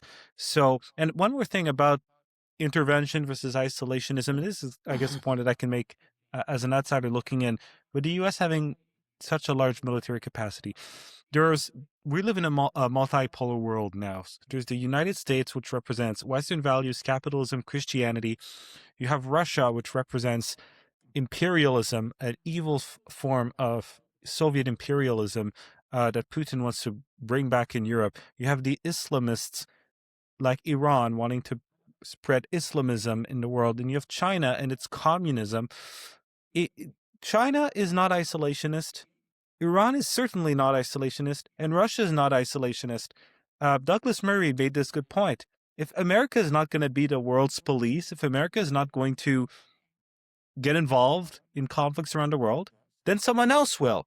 And, uh, my advice as a Canadian, obviously, would be, if I was in your shoes, I would much rather be the country that takes the initiative when there's events than have something like China or Russia be involved. So that, I guess that's my 2 cents, and that's why I support what President Trump is doing. And I also trust that President Trump will do the right thing, and he probably will do whatever he can to get something good out of this. I sure hope so. I mean, I think this is definitely part of a larger strategic goal. I mean, the slogan for the campaign has always been "Make America Great Again." That's literally the game plan, because regardless, everything that we have been getting involved with, we have an interest in, nonetheless. So there's definitely benefits to it. Does that necessarily mean I support, bombing the shit out of other countries, potentially on behalf of other countries? We won't go down that rabbit hole. Okay. But how cool would it be? How cool would it be, like, if you just, like, sidebar for a second, how cool would it be if it was just make the Americas great again? Like, just think about it on a like on a hemispherical perspective, right? Like, man, that's a hard word to say for me. I'm dumb Texan, man. So, like, Canada, United States of America, Mexico, Central America, South America. What a shame, right? Like, from a natural resource perspective, silver, gold, copper, oil, gas, right? Some of the most fertile grounds throughout the Central and South America, Argentina, right? Beautiful, fertile lands for farming, agriculture, minerals, right? And where has the United States focused its effort? Europe, the Ukraine farming, right? The oil in the Middle East, right? Like, why? Has anybody ever, like, stopped to scratch your head and wondered, like, why? Like, we have the Monroe Doctrine. Like there's, like, has anybody ever stopped to ask, like, why have we just spent all this time and energy and money to promote the European Union and the oil fields that were in the early 1900s, right? If you're talking about Iran, look at who developed those oil fields in 1901. You can do the research. But why are we investing our American capital in Europe and European discovered fields heavily when we sit in a hemisphere loaded with our own natural resources, right? And so I think this conversation, like, we tied it back to the 80s, right? But, like, really, truly, how far back do we really want to go and really explore our foreign policy and why? And our Canadian friend, I would ask him how he feels about his true leader there in Canada and where their tax dollars ultimately end up, because unfortunately I think they're both in the same place. Can I just say about the Middle Eastern oil? Yeah. So Canada has one of the largest oil reserves Amen. in the world. Mhm. Amen. Absolutely. You guys could be buying you guys buy a lot of our oil already. You guys could be buying a lot more of our oil instead of the conflict oil in the Middle East. And you know what's great with our oil? Right now, the U.S. spends all this money protecting waterways in the Middle East so it can get its oil, the oil that it purchases from the Middle East, so it doesn't get intercepted. You don't have to do that in Canada. We don't have Houthi terrorists in Canada that stop oil shipments. That's actually one of the good things about Canada, is we're a really, really resource-rich country. What sucks is we've been governed by politicians in the last 10 years that have blocked resource development. But now that things are starting to turn around a bit in our country, there's a great business opportunity for the U.S. to lock in trillions of dollars worth of And high let's not quality Canadian oil. don't forget about the long-term brilliance of the Canadian energy policy, right? Like it's their hydroelectric policy in Canada actually is brilliant for their foreign export policy, right? Utilize what is available to you to support your domestic infrastructure using hydroelectric and export your oil. It's beautiful if they use it properly, right? Like the long-term play there is amazing if leveraged appropriately. Right. Oh, So Can I interject something yeah, it's here? amazing. We have Because $13 trillion worth of oil to sell you. Like we have a lot of oil, $13 Right. trillion of oil worth. yeah, can I and interject it's something here? We don't need to buy Canadian oil. That's the We thing, don't. guys. That's the other. We We got Drill, enough baby, in Texas. drill. We got enough in. We got enough We in just need Texas to for it. drill, baby, drill. We do not need to buy Canadian oil, and this is the That's problem. actually This not is true. something You I guys was- don't have. You guys No, have a we actually deficit. make You enough. guys consume we more actually oil than you produce. No, So- we produce more oil than we consume now. That is not true anymore. So the thing is that there is a little bit of an elephant in the room there. The drill baby drill, and let's boost U.S. production. Yeah, guess what? We still end up doing, even though we can supply our own country with all the oil it needs. We import oil. Okay, so there's I love that you obviously immediately went to Google that. yeah, we import oil. Why the fuck are we importing oil? It's because, and I hate to sound like the outsider here, the free market. All right. We probably need some sort of situation where we are producing our own oil and selling it here first before we worry about sending it to anybody else or importing it in. Period. 100%. And Well, what again, little if I can interject, deficiency that we may end up. the U.S. like right now consumes about it produces around 12 to 13 million barrels, and it needs around you 20 can share your billion. That's- screen if you want. So there's actually, and I did a video about this recently. So there is actually quite a big gap, and you can. It takes Okay, time to well- ramp up production. We Oh, no, have no, it no. available for you tomorrow. And No, but right, I mean, this is thing part of why that- Trump is interested in Venezuela, right? He's interested in the oil. Why is he interested in the oil? Because 20 million is being consumed and only 13 million is being produced. And again, where do you want to buy the oil from? Do you want to buy it from the conflict oil in the Middle East? Do you want to buy it from the communists in Venezuela? Or do you want a reliable partner? Now I'm doing diplomacy, obviously. okay, and but I that's think all what you're fine and mentioning good, is and the let me same back as off of this. Obviously, things Yeah. changed a little bit since the last time I looked at it, because at one point in time, the U.S. was actually producing more oil than it consumed. But I'll just put it this way: then there is a problem. We don't use our own oil. We use foreign oil, and then we sell our shit, and it becomes a part of the world market. That's why my gas is $3.20 a gallon today, even though Can I nothing happened to my oil supply. Sorry. let me supply my completely unsubstantiated and non-documented theory. The US sits on a shitload of oil. Canada sits on a shitload of oil. South America sits on a shitload of oil.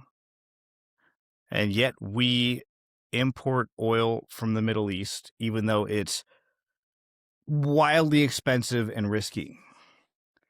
Is there a chance that maybe we do that because when all the world's conflicts come down and we're talking about resources that diminish over time, that we're the people that still have a bed of oil underneath us? That's a good point. That's a good point to me. well, and to further that, there is actually some evidence to support it. That I didn't know Because- about when I made that statement.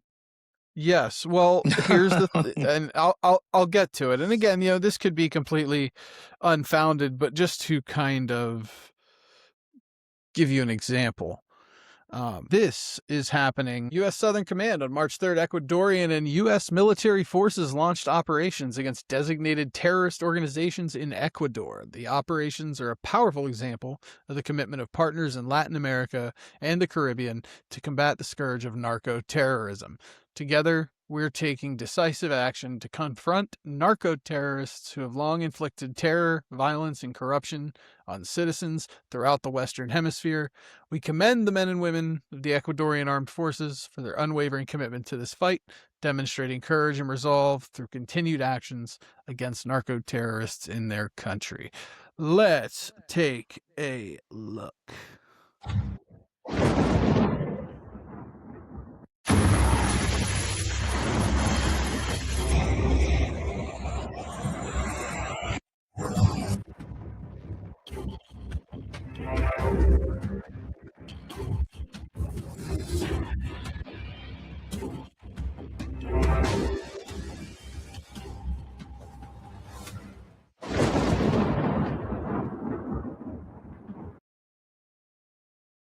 So, to lend credence to your theory, we are simultaneously going after the cartels, which are deeply embedded in South American governments, which is part of the reason, a large part of the reason why we don't do business with them. If we can take out the cartels and get rid of the radical Islamists at the same time, it's all in our own interests. Do I know if it's America first? Well, we'll see. Because if we have to put boots on the ground and shit gets ugly, I am less worried about loss of money than I am loss of life, significantly. As long as no American lives and minimal civilian casualties, go for it. Anything more than that, you put boots on the ground, I'm out. Hey, Robert. Yeah. Are you a Peaky Blinders fan? I am. Have you watched the whole thing? No. I'm only on season 3. I would encourage you to finish it. Yeah. And It's a then bucket lister for me. and then I would ask yourself why some of the local sentiment around the cartels is that they are good people and they take care of the communities and they fund our schools and they keep us safe. Because the sentiment, if you look at our United States history, is very similar to what you would have found in New York, Brooklyn, during the rise of the mafia, right? Or Chicago, right? So again, void of leadership or malfeasance or malevolence, and the realization that those that you have elected or those that you have that have the expectation of leadership and that are you're supposed to trust are your actual abuser. Yeah. Right? You're going to turn sometimes, right, to leadership. And with leadership, there's good and evil in both things. And sometimes there is a malevolence that is necessary to hold authority. Yep. Right. And so, like, I think I only remind that, right, because like this is, you brought me here to really to keep this at a human level. Right. Right. And, you know, we can get into economics and policy and all of that matters. Right. But the first most important part of it is we are talking about massively impacting lives. Yeah. With choices and what is behind those choices and really just controlling the controllables. Well, right. A prime example of what you were just talking about is the favelas in Rio de Janeiro, Brazil. The cartels essentially run those. They're the poorhouse. The government Right. stopped caring about them. never put their interests in front. So yeah, they turned to something alternate. You know, actually, the funny thing is here, Robert, is my own grandfather. You know, and here in Kansas City, we had a huge Democrat political machine. It was definitely mafia funded and everything. And guess what? They put food on the table for my grandpa and grandma and my mom and uncles and stuff like that too. So I get it. And look, man, we as humans, right? We're very easy and quick to judge, right? But we forget that our basic human instinct is to survive, right? Yep. And sometimes that survival instinct will drive us to do appalling things. Right. And so I just want to I just want us to keep that in mind, right? As we're talking about like war, right? And dropping bombs on people, right? Like,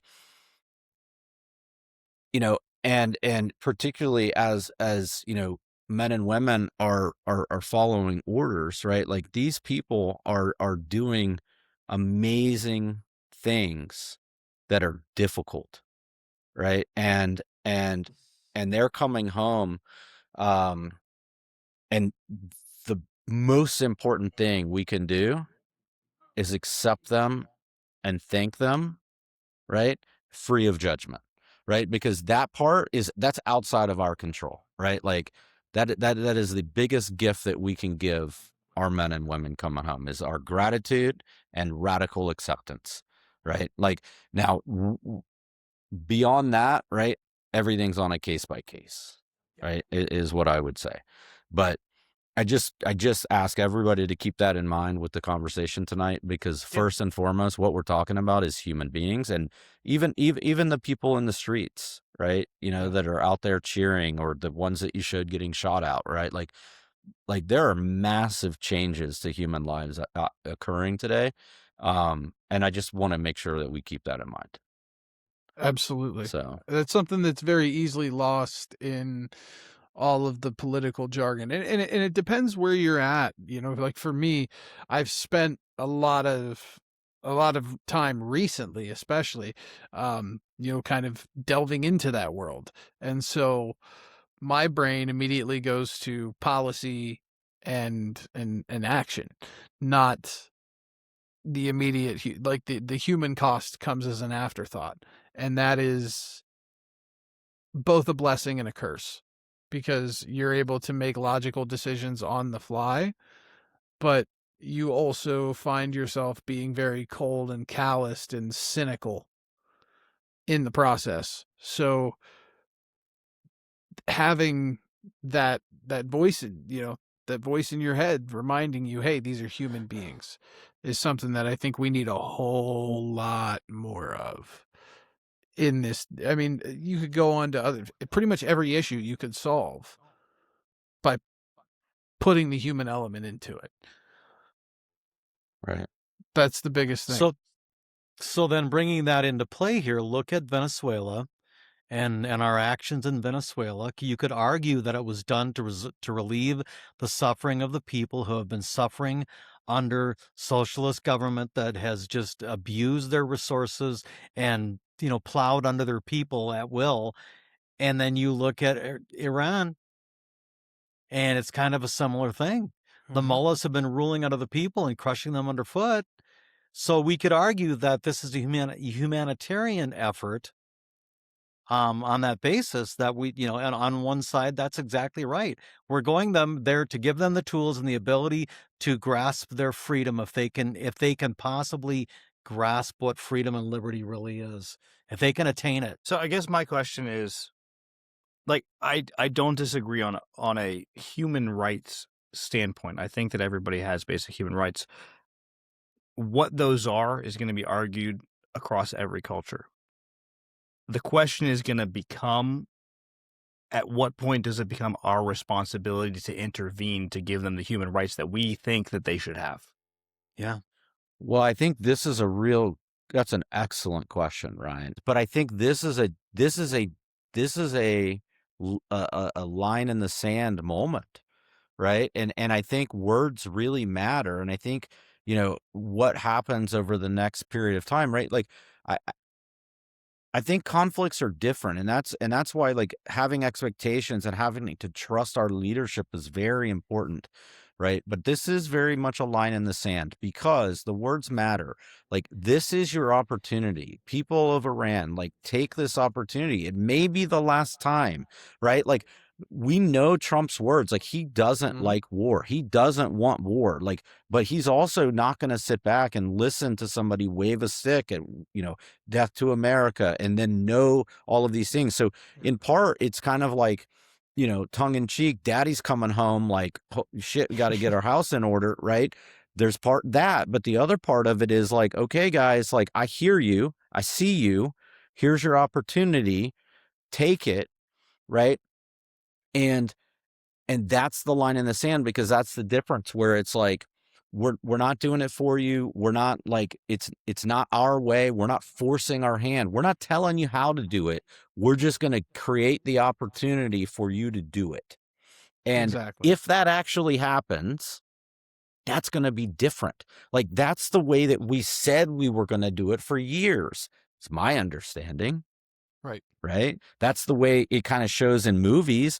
That's the way they talked about it, with the green zone, right? When I was in, going, in, God, like, it's just, it's the way it was supposed to be.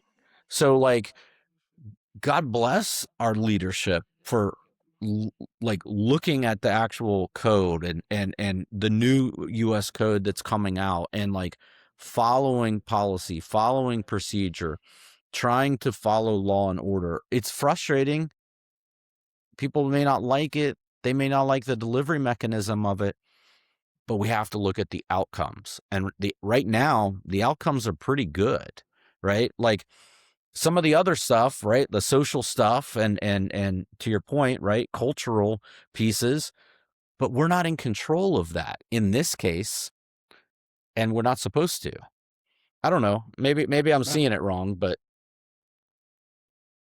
I don't know. I don't disagree. Chris, I know you have to get running, so why don't you tell everyone where they can follow you, where they can support you? My name is Chris Barrett. You can find me at Midwest Homo 77 on X. That is the only social media I do. It's just on X. And you can see my craziness there. And if you see my profile, I will invite you to also enjoy Hell on Earth with me. Perfect. Well, thank you for being here. It's a pleasure as always, and let's talk soon. All right. Sounds good, Robert. Take care, guys. Nice to meet you all. See you, Chris. Bye. Bye. Bye-bye. See you, Chris. Robert, I need to hop off too, because I have Perfect. to wake up at 6 a.m. tomorrow. But it was great chatting, great meeting you guys. Very Thank you, sir. nice conversation, and yeah, God bless. Well, bless. tell everybody where they can follow you, where they can support you. Yeah, so I'm on X. It's Eli_, so ELIE_MCN, and there you'll find a link to my YouTube channel, and you can follow my work there.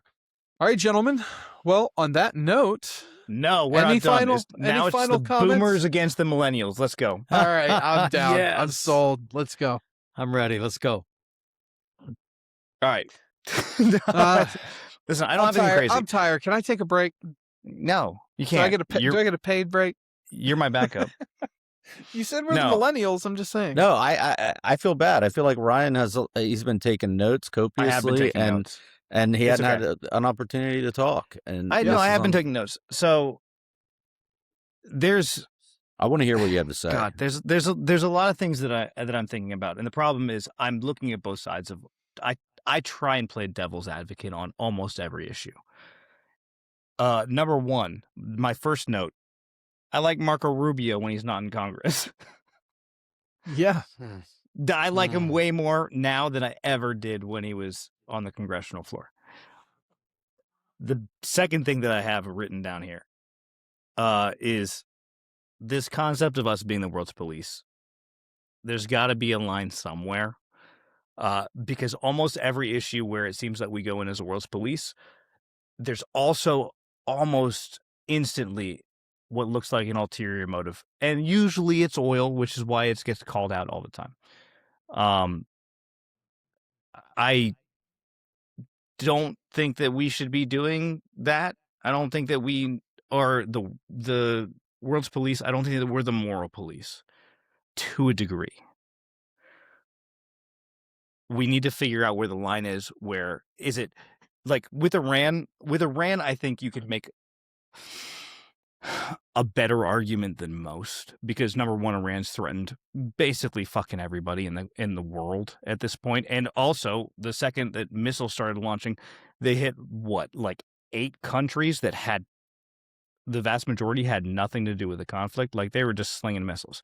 But also they have a history of a recent history of just murdering anybody that protests. Like I can't remember, does anybody know the term of their, it's like a militia group. I think it starts with a B. It's like, it sounds like it was nearly like a Gestapo like militia force, and their whole job is to violently suppress dissent. So I think there is a point where we have to look at it as a moral obligation just to save lives. I'm not talking about religious intervention. I'm not talking about any of that. But I think that's when it comes to world policing, I think that's something that we have to like take into consideration. And we're historically I understand why we are the world police, because we typically are the people with the biggest stick, which I like, and I would like to continue to maintain. Does anybody want to fight me yet? Okay. No, not really. You're I'm the token doing Democrat good, in the bud. room, so listen, I've been sitting here Well, fucking. Okay, hang on. Yeah. I'll take a swing. Please. If previous administrations on the right and the left hadn't sat on their hands, I believe we wouldn't be where we are today. We can't continue to kick the can down the road and just hope that this problem will go away. I'm not a fan of regime change. I didn't like it when Clinton did it with when during the Obama administration when they toppled Libya. I just, to be consistent, I'm not a big fan of this, because I'm not sure that meet the old boss, same as the new boss. So, but then you've got that human suffering, that component that's there, and you got that desire to spread freedom and liberty. We just sometimes can't get out of our own way. And I say, let's support the troops now. Let's see this thing through. And let's hope that it doesn't last for years and years. And let's hope, like I said before, that the Iranian people, they see it, they attain it, they grasp it, they understand it, and they embrace liberty, and become westernized again. I'm not sure it's a given, but ignoring it just never makes it go away. Appeasing it, throwing cash at it, pallets of cash, never makes it go away. Sure. I guess I should have preempted this, because I did get like tasked as the token left-wing guy, and that's, I think, a bit of a misnomer. I will support our troops regardless. Because basically all my friends are Marines, which means I drink with crazy people. But It's so true.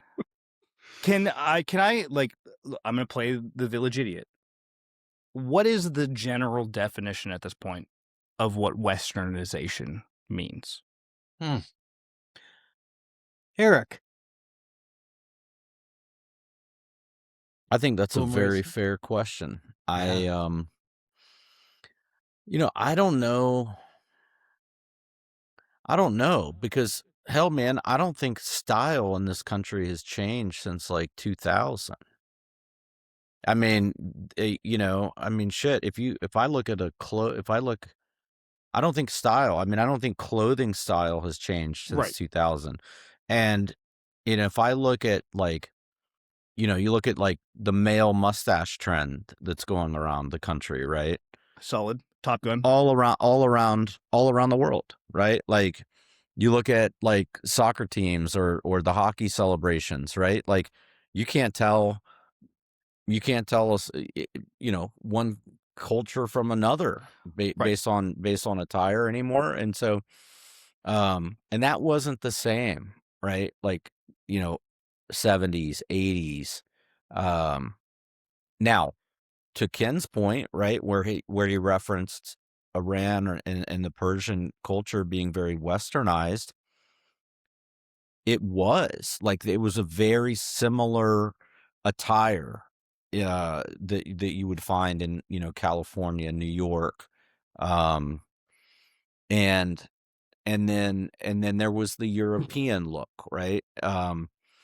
So which again, New York was a blend of like Paris and Milan and so all of that's kind of changed now. And so I don't know, man. I think it's kind of blended into one, which in essence is at a cabal level kind of their goal, I guess. What it means to be westernized. Again, I'll go back to my trip to Singapore, and the thing that struck me about Singapore, and I was surprised by my ignorance, okay?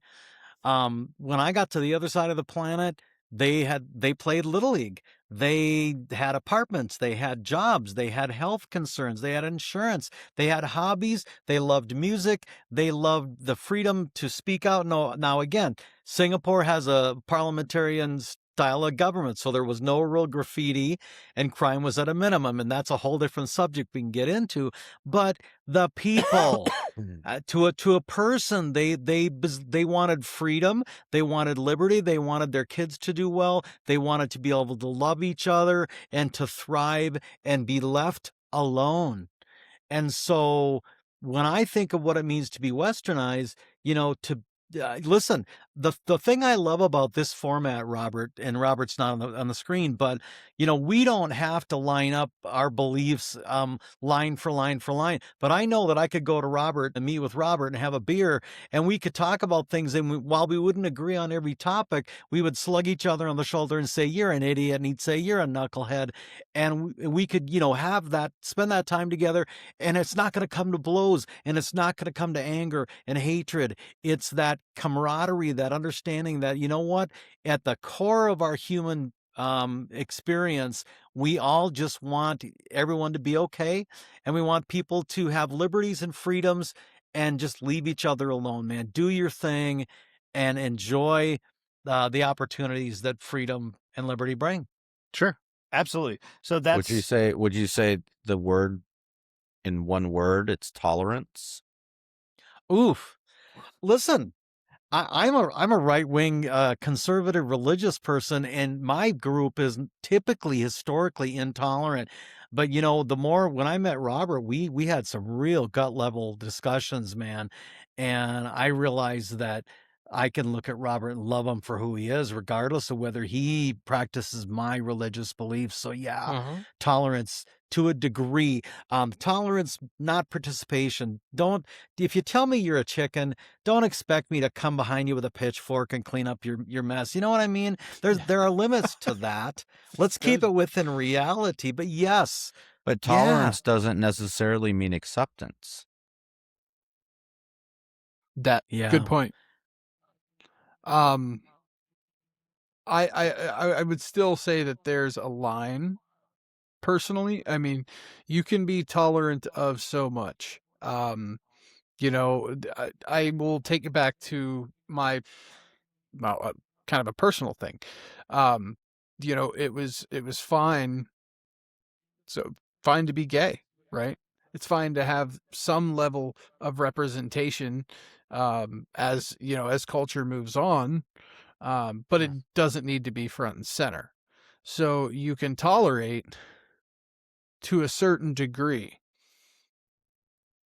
That what they're asking for is not tolerance. What they're asking for is compliance. Yeah. That's what it is. Right. So but here's we have to draw red lines. But agree, right? And I agree with you. Tolerance to a point, right? But that is also tolerance, right? And that is, I am going to allow you to have your own individual boundaries, right? And that part of acceptance is super important, right? And that's how relationships are formed, by mutually agreeing on boundaries, right? Sure. And like, how are we going to do this? And the problem is that when one person is completely intolerant, you're at a standstill. Right. Well, and we're So- seeing that right now very heavily in the trans debate. So for me, my stance on it has always been, if you're an adult, cool, do what you want. It's your body. Like, it's fine. My boundary comes at societal push and children. If someone feels that way, sure, let them do what they want. Let them put in the effort, do what they want, as long as they're an adult. The second you bring kids into it and start trying to introduce the concept of transgenderism to kids, that's a boundary. Because I think this is, Eric, we actually just kind of had a discussion of, We did. this morning about different aspects that lead to someone being gay, whether it's, at a genetic level, or it's your environment, or there is also a societal level to that. So as this trans thing blew up and became more popular, you started to see more and more people coming out as trans. Some of that is just a societal effect. So am I cool with people transitioning? Sure. Don't think we should be having or promoting the surgeries here in the States. Let them go to Canada. That's the way I look at it. Tolerance to a point, but not allowing it to change the culture and the values.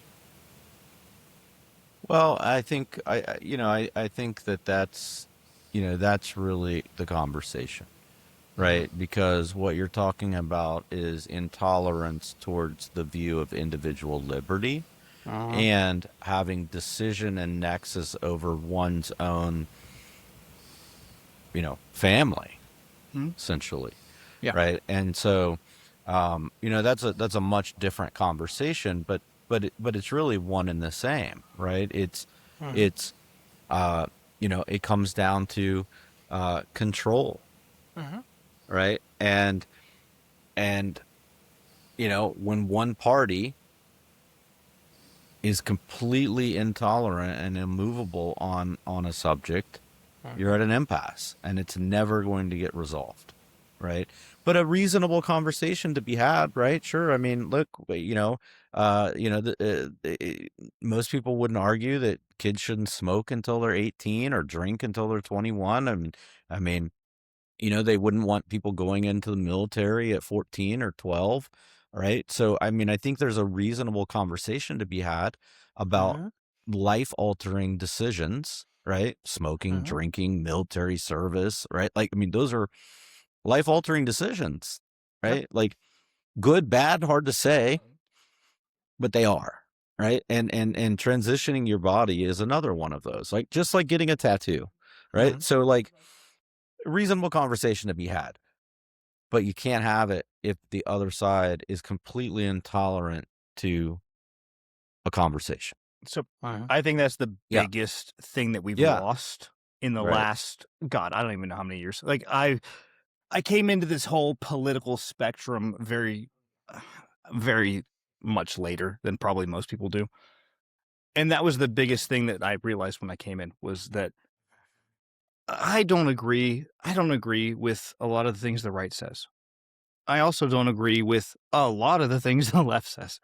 But the second that I give any kind of dissenting opinion, and I'll give a caveat that dissenting opinion is open to conversation and open to having my mind changed, but I can't, because the second that I do that, I'm a racist, I'm a bigot, I'm a fascist, I'm a whatever. Like, it's immediate, and the conversation is killed.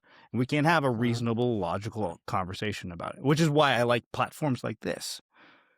Right. And I think that the crux of that then gets played into these foreign events. So when we're looking at something like Iran, where if you agree with the Trump administration, then you're supporting a warmonger, or you're, on the flip side, you're not supporting the whole population of Iran who hasn't been able to do fuck all because they get murdered if they protest.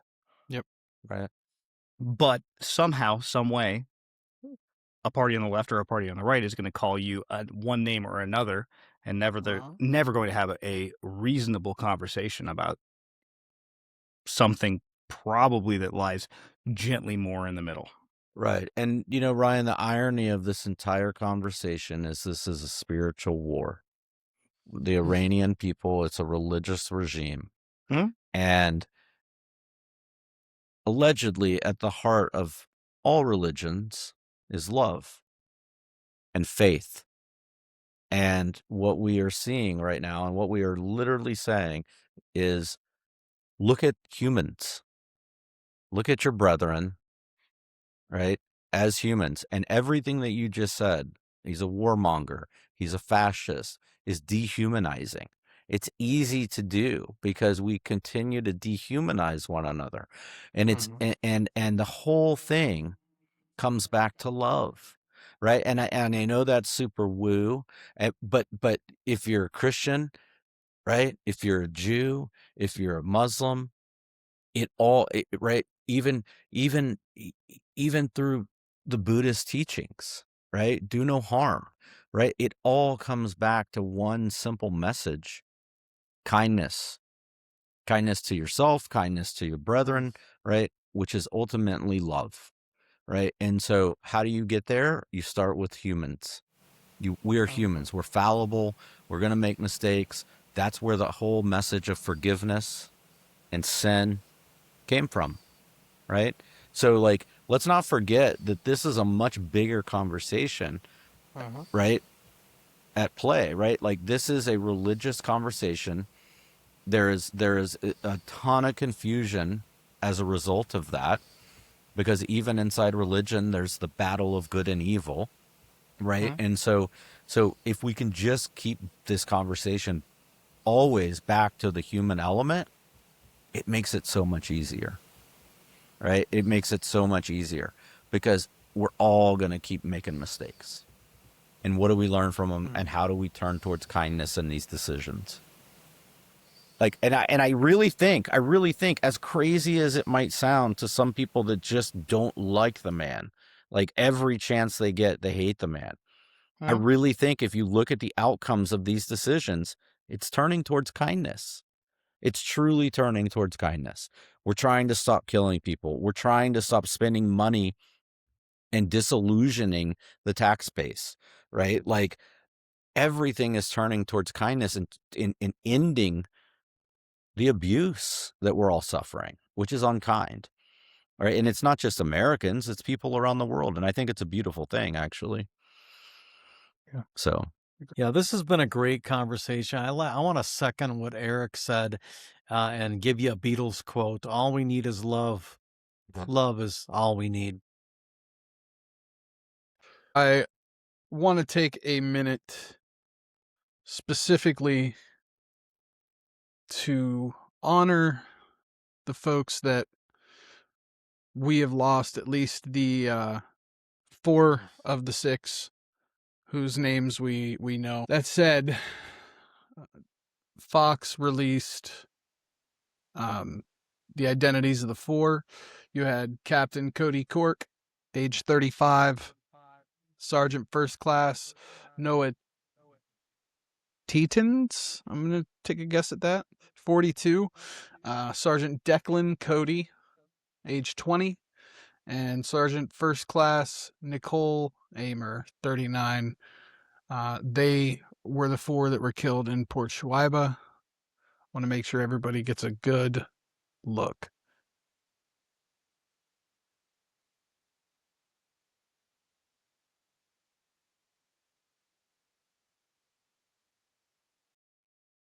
And on that note,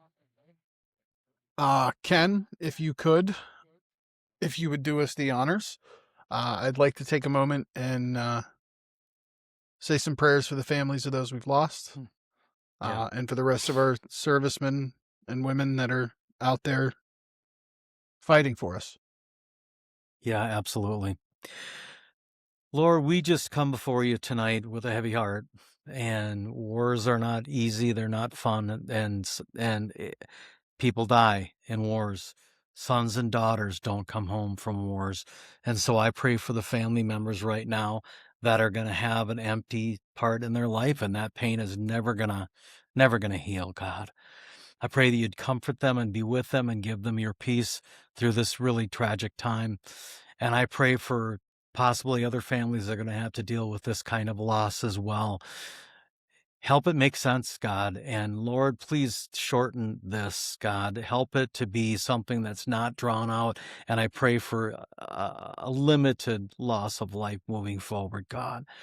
I pray for freedom and liberty for people that are bound in these societies that we are trying to spill our lifeblood to offer their freedom and liberty, God, that they would attain it, they would grasp it, that they would embrace it for generations to come.